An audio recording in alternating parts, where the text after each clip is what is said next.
Praise the Lord. இன்றைய நாளில் ஆண்டவர் சொல்ல விரும்பும் வார்த்தை, கர்த்தர் உனக்கு பரிபூர்ண நன்மை உண்டாக கட்டளையிடுவார். உபாகமம் 28:11.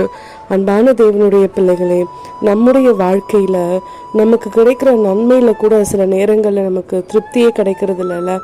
நம்ம எதிர்பார்த்தது நமக்கு கிடைக்கல, இது மாதிரி தான் நமக்கு ஒரு முடிவு வந்திருக்கோன்னு நினச்சிருப்போம். அது மாதிரி வந்திருக்காது. ஒரு சின்ன சின்ன கசப்புகளோடு அந்த நன்மையை நம்மளுடைய இருதயம் ஏற்றிருக்கும். ஆனால் இன்றைய நாளில் ஆண்டவர் சொல்கிறாரு, பரிபூர்ணமான நன்மையாக, அதாவது நாம் திருப்தி அடைந்து மகிழ்ச்சி அடைந்து நம் வாழ்க்கையில் போதும் என்று சொல்லுகிற அளவுக்கு ஆண்டவர் நம்மை பரிபூர்ணமாய் ஆசீர்வதிக்க போகிறார்.